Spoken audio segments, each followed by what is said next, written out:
Obrigado, Rodrigo. Hoje nós estamos aqui com a presença do Rodrigo Espada, que é presidente da Fresp e também da Febrafit, do Bruno Gouveia, que é nosso secretário de Indústria e Comércio aqui do estado de Mato Grosso do Sul, professor Clério Chiesa, nosso colega, que também está aí participando desse projeto Pauta 3.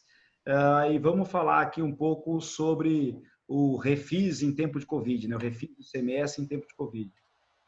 Nós fizemos esse convite para o Dr. Rodrigo e para o Dr. Bruno, na verdade, porque quando recentemente eles publicaram um artigo no Estadão, eu achei interessante e falei, olha, o pessoal do Físico defendendo o Refis, que normalmente há uma voz crítica, né, a esses constantes parcelamentos que, por bem ou por mal, entraram na nossa agenda tributária dos últimos 20 anos, nós estamos acostumados aí a trabalhar já com esses, com a ideia desses parcelamentos recorrentes, parcelamentos especiais. E temos, obviamente, uma crítica, né, no bom sentido, com relação a isso, e também críticas feitas à própria recorrência dos parcelamentos. Quando nós vimos essa defesa, eu achei interessante, achei que eram alguns pontos interessantes, fizemos esse convite aí, e queria agradecer ao Rodrigo por aceitar participar dessa nossa gravação, e também ao Bruno, viu, Bruno? Muito obrigado aí pela atenção que vocês nos deram. Eu queria, então, ouvir primeiro, o Rodrigo, de vocês, como que isso tem sido estudado na Febrafit, e eu sei também que isso faz parte do conjunto de medidas, né, que tem que ser de temas que têm sido analisados dentro da comissão de vocês lá na Febrafit. E eu queria te convidar para se você pudesse, primeiramente, falar sobre isso, né, sobre esse trabalho que tem sido feito na Febrafit, só para a gente poder compartilhar aí com os nossos espectadores. Legal, João. Obrigado pelo espaço. Quero cumprimentar aqui o Clélio também, o Bruno, meu amigo, e falar que é um prazer. A Febrafit, ela tem que se abrir com a sociedade, né? Esse debate, ele é muito rico, na medida que a gente pode alcançar públicos que muitas vezes a gente não tem acesso, para colocar a nossa perspectiva. A sociedade é plural. Então, quanto mais a gente estiver participando dos debates, maior a chance da gente poder influenciar. Costumo dizer que os ausentes nunca têm razão. Então, a gente tem aqui uma oportunidade, eu tenho que agradecer. Então, o agradecimento é nosso, João, Clério, pelo convite. Nessa linha, né, nessa esteira, eu costumo dizer que a Febrafit ela é uma entidade de classe, não tem como ser diferente, a gente não pode perder a nossa identidade, e ela representa 30 mil auditores fiscais no Brasil. E vocês conhecem muito bem a complexidade do sistema tributário. Então, é muito difícil para nós mesmos, existe uma... É meio até, não sei como é que eu posso dizer, qual que é o termo, mas é difícil até para nós nos entendermos entre nós, do fisco, porque existem diferenças regionais, diferenças setoriais, interesses que são significativos, não há como considerar que a arrecadação não é importante para os estados. Então, a gente decidiu lá na Febrafit montar uma comissão para debater esses temas, para debater da forma mais plural possível, que a gente consiga debater englobando essas diferenças regionais. Antes, nós tínhamos na Febrafit um diretor de assuntos técnicos, até uma amiga, muito, que a gente considera muito, que é também do Mato Grosso do Sul, que é a Giliola Decarli, na gestão anterior, era diretora de assuntos técnicos da Febrafit. Porém, nessa gestão, foi decidido pelo Conselho que a gente deveria montar uma comissão e montamos com 13 membros e todas as regiões geográficas do país estão representadas. Por conta disso, pela complexidade, pelas diferenças regionais, a gente acha que é muito difícil que uma pessoa possa falar em nome de uma federação de 30 mil membros. Eu mesmo, como presidente, não me sinto nesse direito, então acho que essa discussão tem que ser o mais democrática possível. Então, temos uma comissão que vem debatendo vários temas, por exemplo, modernização do ICMS, ITCMD. Nós temos feito lives junto com o Congresso em Foco. A última, o Rodrigo Maia participou da nossa live, participou também o Aguinaldo Ribeiro, relator da reforma tributária, Rafael Fonteles, presidente do Concefaz. Nessa do ITCMD participou a do Mato Grosso do Sul também, a Simone Tebet, presidente da Comissão de Constituição e Justiça do Senado, participou da nossa live, e a gente tem colocando notas técnicas e fazendo lives, porque a gente acredita fortemente que a nossa imagem pública, a imagem pública do fisco, ela está altamente desgastada. na medida que a gente aplica uma legislação anacrônica, disfuncional e muitas vezes injusta. E nós, vocês sabem, advogados, nós temos que agir a nossa atividade é plenamente vinculada. A gente age na estrita legalidade. Se temos uma lei injusta, nós somos obrigados a aplicá-la e isso pode contaminar a nossa imagem, né? Quem está ali na ponta vê o fisco como o algoz, né? O que está puxando a guilhotina e a alavanca da guilhotina e, às vezes, sem a empatia necessária. Então, nós da Febrafit, a gente está clamando por um fisco amigável. A gente quer se colocar ao lado da sociedade e buscar o cumprimento espontâneo das obrigações tributárias. E essa nota que vai ser debatida aqui hoje do Refis Covid é um exemplo disso, que a gente é contra, realmente, refis sucessivos, mas em situações como essa que a gente está vivendo, não é uma situação atípica e a gente tem que entender com empatia a dificuldade do empresário também. Que bom, obrigado, Rodrigo. Eu queria então começar ouvindo do Bruno, Bruno, o seguinte, a gente, antes até de abordar diretamente a questão da nota, só para que nós possamos contextualizar melhor o assunto, a gente vem acompanhando aí ao longo dos 20 e poucos anos, né, se eu não me engano, o primeiro refis, assim, com esse refis, acho que é de 96, 97, algo que foi o refis federal, então já vão mais de 20 anos, a gente vem acompanhando essa sucessão aí, essa recorrência de parcelamentos especiais, tanto na órbita federal como nas órbitas estaduais e municipais. E isso, o fato disso ter virado uma constância, né, na nossa agenda, como eu disse, vocês colocam no próprio artigo que isso, em alguns casos, tem até sido reeditado anualmente, né, praticamente quase a todo ano, isso vem sendo reeditado. Nessa análise que talvez vocês tenham feito e também na percepção estatística que vocês já tenham colhido nos estudos que vocês fazem junto à Febrafit e nos próprios fiscos estaduais, vocês percebem e vocês têm constatado as deformidades que essa recorrência, essa sucessão de parcelamentos especiais provocam na arrecadação do crédito tributário, Bruno? Bom, primeiramente aí, obrigado João, obrigado Clélio pelo espaço, né, parabenizar vocês pelo projeto, um espaço de discussão de vários temas tributários e muito obrigado aí pelo Rodrigo que prontamente, com a sua agenda aí, que eu sei que não é fácil, como presidente da Febrafit, da Fresp, aceitou prontamente o convite aí para participar desse debate. Bom, a gente tem que separar essa questão do refis, que nós estamos chamando de refis Covid, do refis tradicional, né? O refis tradicional, a gente considera como não indicado, da forma que vem sendo feita, como você falou, por vezes até anualmente, né? Já um refis, numa época como dessa, de crise econômica, a gente coloca algumas especificidades que, na verdade, deveriam existir não só nessa época de crise, como em qualquer refis, né? Em geral, o refis, a gente considera que ele favorece os refis como são feitos a inadimplência. Porque o contribuinte, como ele é feito num espaço de tempo muito curto, ele espera o próximo refis para poder pagar seus débitos. Então, ele não tem o efeito surpresa que uma anistia fiscal deveria ter. E também favorece sonegação, porque ele abrange não só a inadimplência, mera inadimplência, como autos de infração. Então, o ideal seria, assim, um intervalo de tempo muito maior, né? Não digo a não existência, mas um intervalo pelo menos de 5 anos, né? Inclusive, isso tem se mostrado em outros países também. Os Estados Unidos, que respeitavam um período muito grande, têm feito anistias fiscais por um período até mais curto. Por outro lado, o refis acaba criando um aumento de receita no curto prazo para os entes federativos, né? Quando feito em tempos que não sejam muito curtos, ele pode ser benéfico, porque permite o pagamento de débitos passados que, na prática, seriam impagáveis pelos contribuintes devido à incidência de juros e multa, que nós sabemos que é alta. Então, da forma como vem sendo feita pelos estados, por exemplo, às vezes anualmente, não é bom, porque desestimula aí o bom pagador de tributos. Agora, feita essa crítica inicial, né, momentos de crise, eles são diferentes, porque o Estado ele precisa agir para garantir a sobrevivência das empresas e a manutenção dos empregos. E aí muitos contribuintes que nunca usaram o refis como uma forma de planejamento tributário, que nunca atrasaram impostos, e aí podem ficar inadimplentes agora.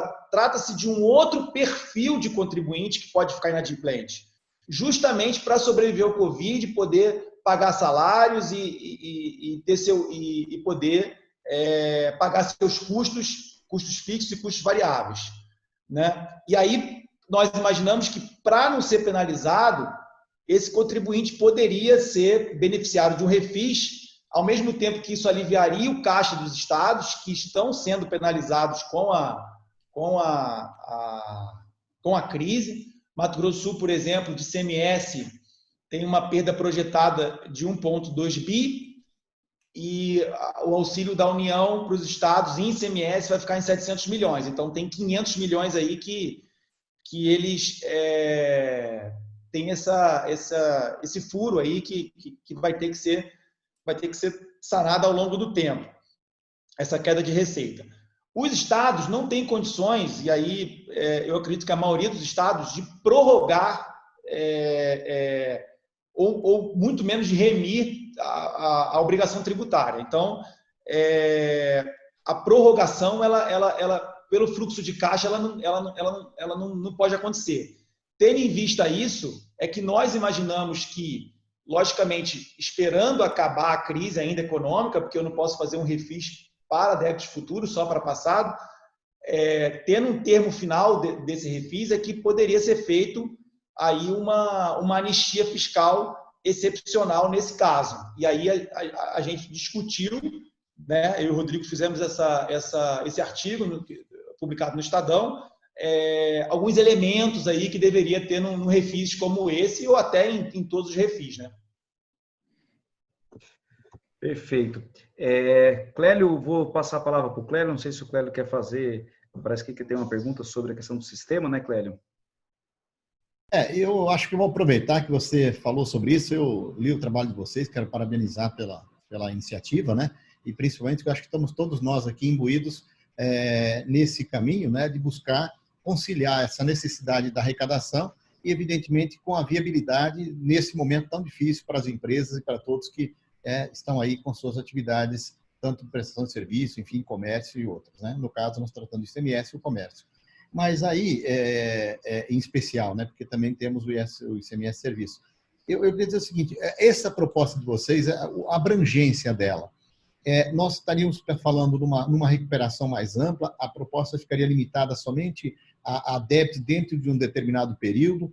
Por que eu pergunto isso? Porque essa questão do refis, ela aparece de forma recorrente, como o professor João colocou, mas isso, na verdade, não é uma questão também decorrente do próprio nosso sistema, que as multas são muito elevadas, que se alguém, por alguma ocorrência momentânea, não consegue pagar, isso já vai gerando uma dificuldade ainda maior de se recuperar. Então, isso, o refis não acaba sendo, então, eu faria dois desdobramentos. Primeiro, o refis não acaba sendo uma decorrência do próprio sistema nosso e das dificuldades que nós temos de viabilização, enfim, da atividade econômica, e que leva muitas vezes, claro, tem aqueles, como vocês muito bem registraram, que usam isso até como planejamento às avessas, né? Mas há também aqueles que caem nessa dificuldade em função dessas circunstâncias. E também limitar, por exemplo, ou débitos recentes e não alcançar todo o passivo dele, ou possibilitando, eu não estaria, de certa forma, mitigando essa proposta de salvar a empresa, de fazer com que elas possam continuar desenvolvendo suas atividades? Quer falar, Bruno? Eu posso falar. Pode falar, Rodrigo. Então, tá bom. O Clélio,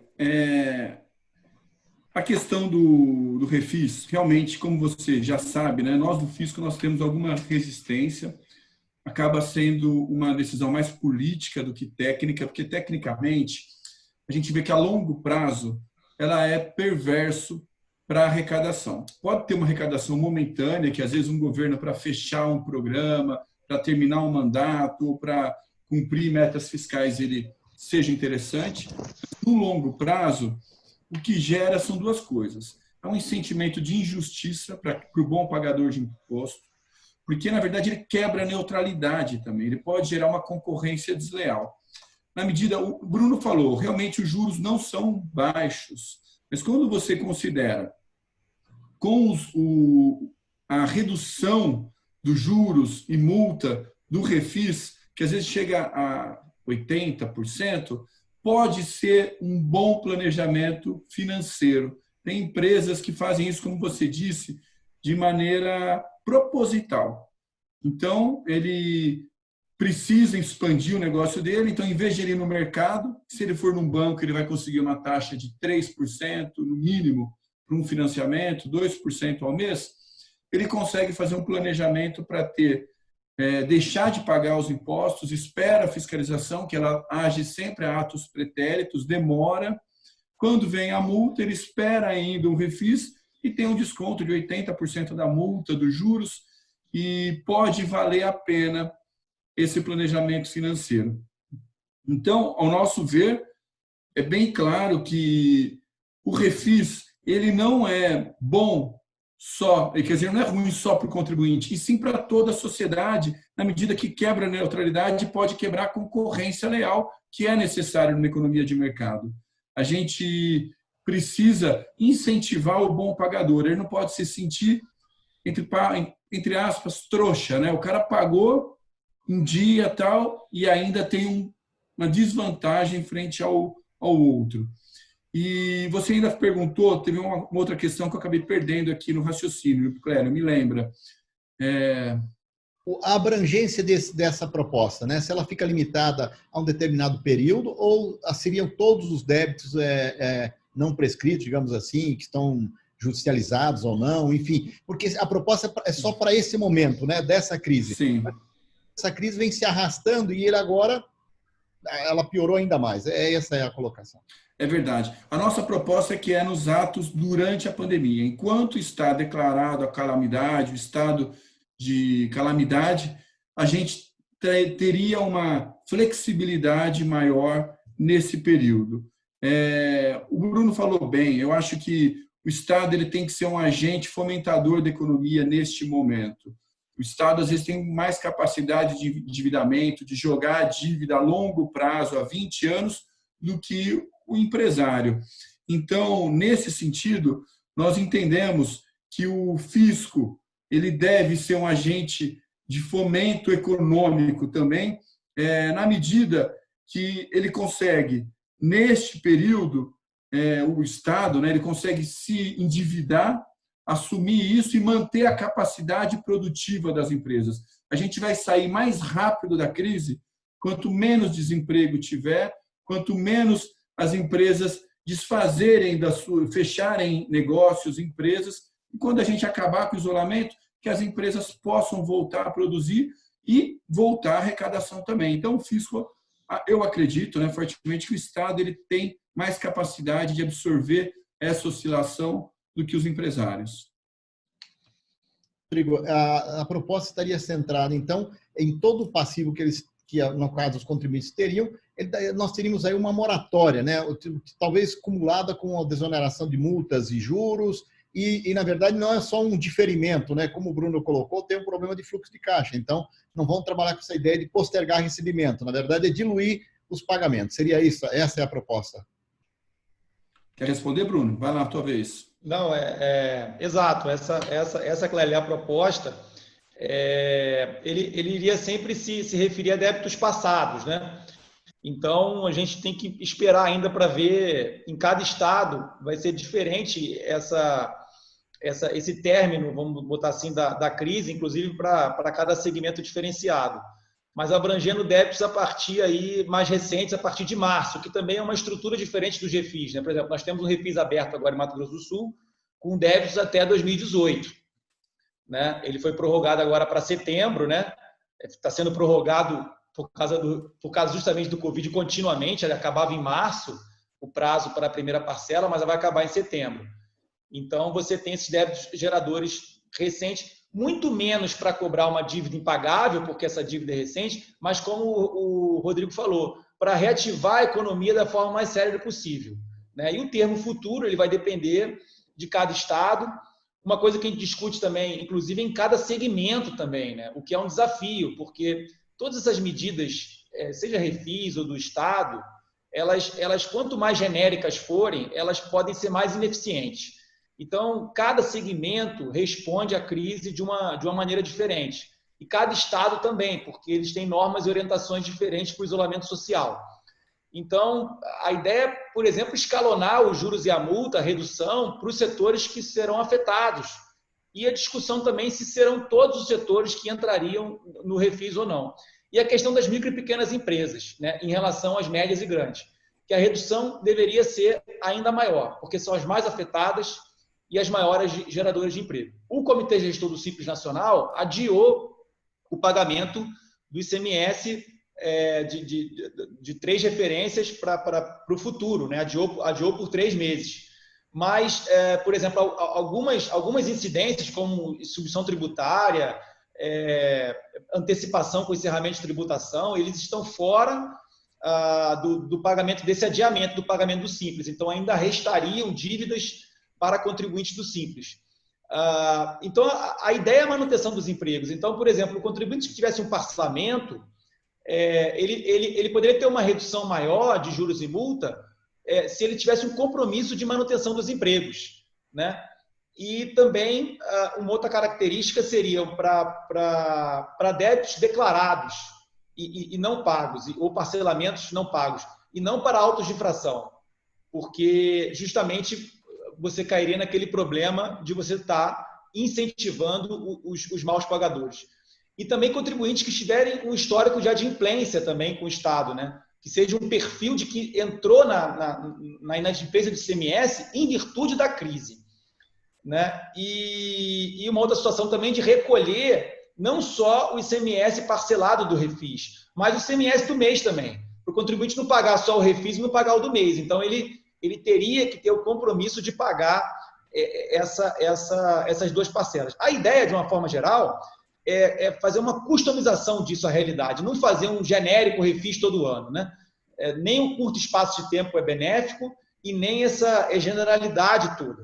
E, para isso, os estados estão aptos a fazer isso, porque hoje você tem a nota fiscal eletrônica, você tem um banco de dados robusto para você saber, por exemplo, os setores mais afetados. Por exemplo, a maioria dos estados levanta-se que o vestuário, o comércio na área de vestuário, foi um dos mais que foi impactados. Então, esse segmento, por exemplo, poderia ser mais beneficiado. O refis, eu entendo, nós da comissão da FEBRAFIT entendemos que ele, de uma maneira geral, ele não é bem-vindo.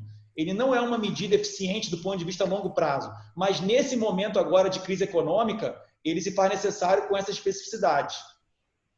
Bruno, só para complementar a pergunta, Bruno, mas não seria melhor, já que o propósito é, na verdade, tentar estimular a retomada econômica, nós, apesar de todas as críticas que nós sabemos que se faz a essas propostas dos refis, que nós vamos penalizar, como o Rodrigo já colocou isso, né, Rodrigo? Mas, assim, Bruno, você não seria o momento, talvez, de ampliar isso? Porque, veja só, pelo que eu entendi, a sua proposta seria débitos a partir de março, ou seja, empresas que têm débitos anteriores não poderiam entrar e não seriam beneficiadas com isso. E nós faríamos uma lei hoje para uma situação intermediária do passado, do que já existe, e se o futuro tiver, seria isso, para que ele pudesse se programar? Você entendeu a minha colocação? Não, entendi. Na verdade, o Rodrigo também pode complementar. Eu entendo o seguinte, o refis, ele só pode sair quando nós determinarmos o termo final dele. Então, assim, você pode determinar, se você tiver, você não pode criar um refis agora dizendo que ele vai acabar em dezembro. Eu tinha um professor, na época que eu estudava para concurso, que ele falava que a anistia futura é a festa na floresta. Não tem anistia futura, né? Então, se você em dezembro o Estado determinar que chegamos no ponto em que temos quase uma normalidade ou uma normalidade, você cria o refis para fatos geradores passados. A ideia de criar a partir de março é não beneficiar contribuintes que já estavam com dívidas que não tinham a ver com essa situação. Mas eu entendo sua colocação, assim, se o contribuinte já estava inadimplente, em março ele vai ficar mais ainda. É verdade. Isso é realmente um ponto a discutir, né? O que ocorre é que hoje nós estamos, por exemplo, Mato Grosso do Sul, com um refis até 2018, né? se você alargar muito isso, você pode ficar com refis aí para todos os fatos geradores, né? Do Covid de antes, então há de se discutir muito bem esse momento ímpar do ponto de vista negativo que nós estamos vivendo. Mas o Rodrigo acho que também pode complementar em relação a essa pergunta. Rodrigo, desculpa, Sim, Rodrigo, só antes de você falar, falar, só para colocar uma questãozinha que você já aborda, por gentileza. Claro. Eu não sei se vocês lá na comissão chegaram a estudar a hipótese, obviamente que a gente sabe talvez a dificuldade de operacionalização, mas hoje, mais do que nunca, talvez seja uma coisa viável, que seria, ao invés de nós falarmos de ter descontos segmentados por setor, como o Bruno colocou, Bruno, que obviamente alguns setores são de maneira muito clara atingidos de forma geral, né? Setor de turismo, setor de transporte aéreo, por exemplo. Mas outros setores aí há muita questão, por exemplo, o setor do comércio. Tem comércio que tá melhor do que o outro, entendeu? Assim, já é um pouco mais difícil de você segmentar. Seria possível nós trabalharmos, talvez, com uma calibração do parcelamento, dos benefícios do parcelamento, seja ele o número de parcelas, o número de anistia tal, atrelada à comprovada perda de receita daquele contribuinte, né? Porque acho que hoje, com o controle que se tem de nota e tal, porque daí, de certa maneira, você estaria também beneficiando aquele contribuinte que tem uma melhor, vamos dizer assim, conformidade de escrituração contábil, de declaração da sua relação de informações com o fisco, e, ao mesmo tempo, você estaria atingindo o que você se propõe, que é proteger aquela pessoa que foi muito atingida pela crise mesmo, né? Que seria algo circunstancial da crise. Chegaram a pensar nisso, ou isso é ainda algo muito difícil de se arquitetar num prazo tão curto, Rodrigo? Não, acho que é tranquilo, a gente pode tratar dessa questão. Primeiro, a questão lá do Clélio, que eu queria complementar, que o Bruno falou. Clélio, essa questão das empresas às vezes estarem em dificuldade, é verdade, existe, mas o fisco não pode ser um subsidiador de negócios. A atividade econômica, o risco faz parte dela. E é natural que as empresas menos produtivas, menos eficientes, elas sejam eliminadas do mercado e que outras mais eficientes ganhem mercado. Isso é da lógica do mercado.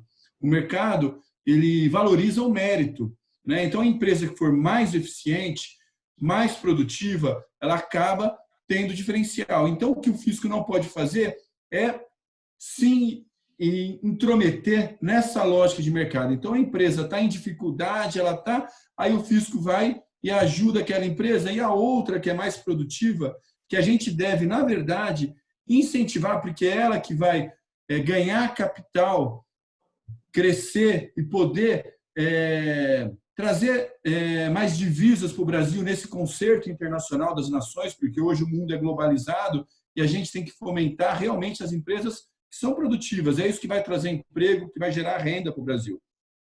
Então, essa questão eu queria complementar só. Pergunta ainda, né, do João, e também relacionada com a outra questão que foi tratada anteriormente. Sim, João, hoje o fisco no Brasil ele é um dos mais modernos do mundo. E não é novidade que, por exemplo, o Brasil ele lidou por 16 anos com um período de alta inflação, hiperinflação. Isso fez o sistema bancário brasileiro ser modelo para o resto do mundo. Ele teve que se adaptar, se informatizar para lidar com essa complexidade. A mesma coisa aconteceu com o fisco. Nós temos a legislação mais complexa do mundo. O fisco, o ICMS, por exemplo, que é o imposto que a gente trabalha, são 27 legislações, uma para cada estado. E cada estado tem as suas regras, as suas alíquotas, seus regimes especiais. Então, essa complexidade faz necessário pesados investimentos em treinamento.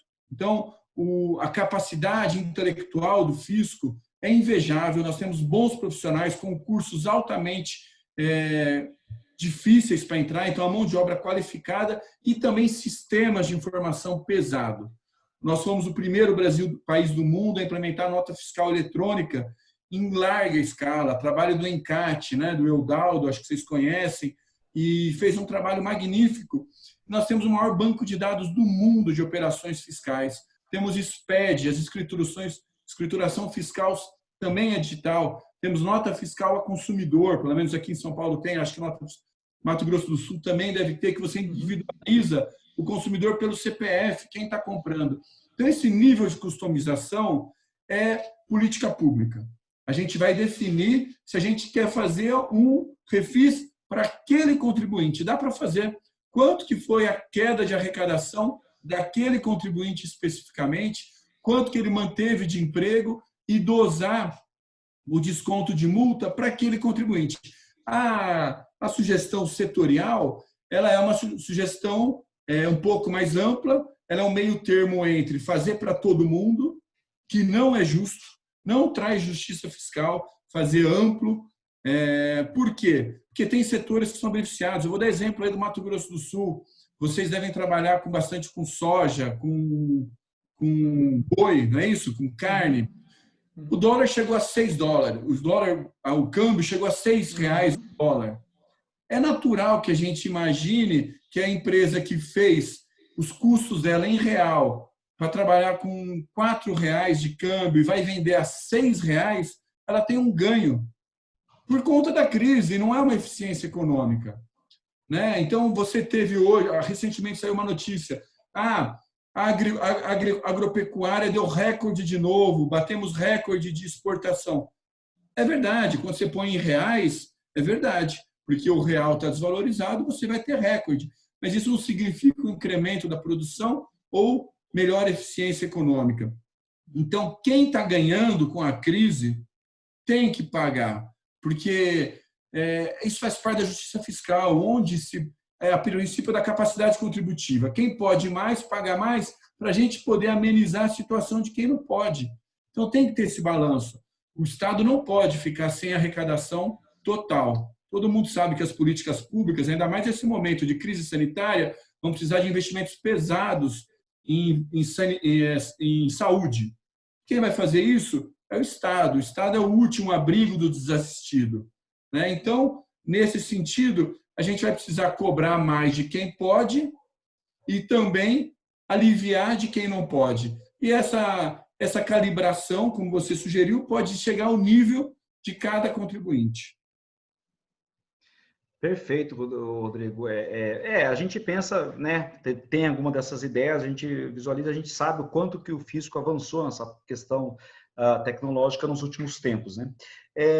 Bom, nós estamos aqui quase que o nosso tempo estourado, eu queria passar para o Clélio, se tiver também alguma outra provocação para fazer, para que a gente possa finalizar, Clélio, você está só com o microfone mudo, você depois... Perfeitamente. Bom, só para acrescentar, são tantos assuntos, acho que nós temos que fazer outros encontros, porque, de fato, tem muito assunto. Eu fico aqui tentado, fiz uma lista, mas acho que eu vou direto a um aqui que eu tenho na pauta e que sempre me pergunto, mas nessa época de crise, então por que não acabar com a substituição? Né? Não seria um mecanismo mais assim, não precisaríamos de refis? Eu sei que há a questão do problema da operacionalização, a questão da evasão, tem uma série de coisas envolvidas aí. Mas assim, para o leigo principalmente, mas por que o comerciante mesmo, né?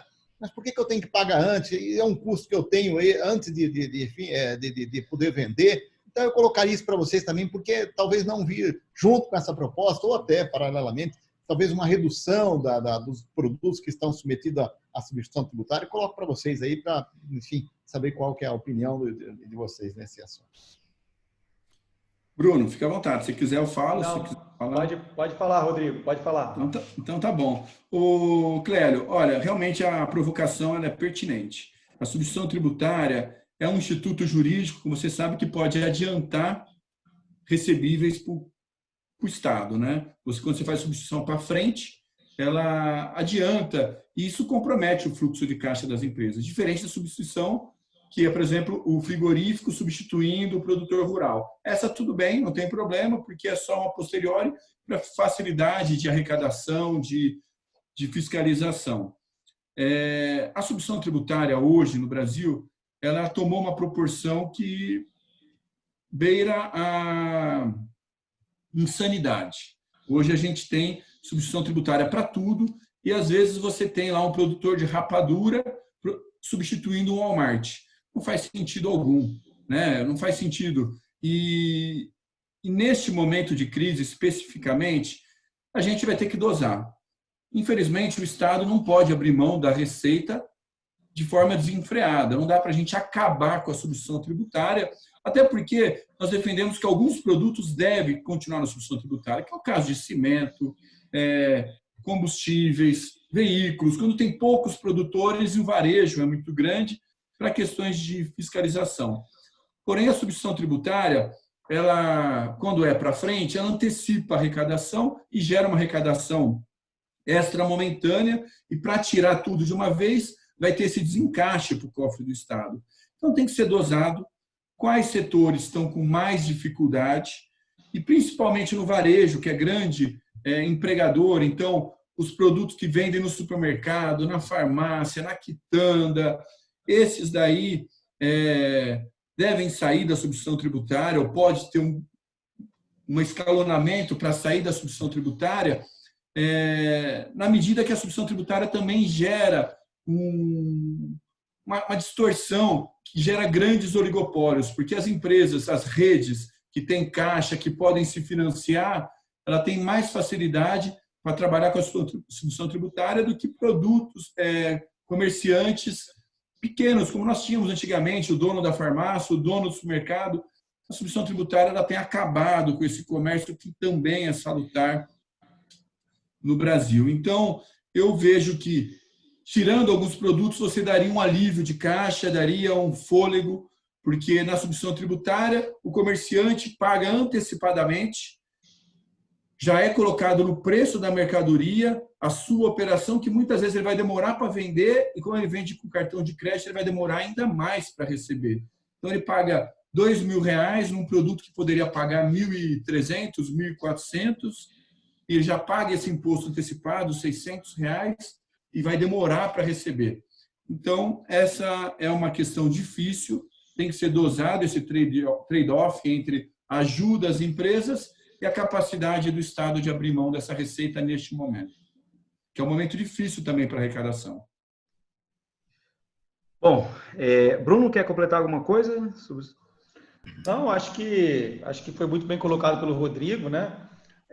Dessa questão também sou a favor de uma mudança gradual para que cada vez mais a substituição tributária seja reduzida aos produtos onde haja aquelas características que devem permanecer na ST, na substituição tributária, e como o Rodrigo falou, são poucas indústrias e um varejo grande, né? E distorções, principalmente, volto a falar, na questão das micro e pequenas empresas, né? E você tem essa distorção, quer dizer, acaba tendo uma carga tributária muito mais alta. Nós, do Fisco, temos várias colocações em relação à lei do Simples Nacional, né? Nós, no Brasil, temos um Simples Nacional, acho que o Rodrigo concorda com isso, muito avantajado, né? Algo em torno aí por ano de... É porque o dólar está muito alto, mas é uma média de $1 milhão, 4.800.000 dólares por ano é um super simples, bastante avantajado, e que, na verdade, e nos idos de 2006, se discute muito essa questão das competências tributárias, mas nós temos contribuintes que são pequenos mesmo, né? Nós temos os MEIs, nós temos as microempresas, né? Em que essa tributação da ST ela causa grandes distorções. Eu já passei por situações assim de amigo falar assim, poxa, mas eu não peguei a nota fiscal lá no varejo, agora ele não vai recolher esse imposto. Eu falo, não, fica tranquilo que já está tudo antecipado, já está pago há muito tempo.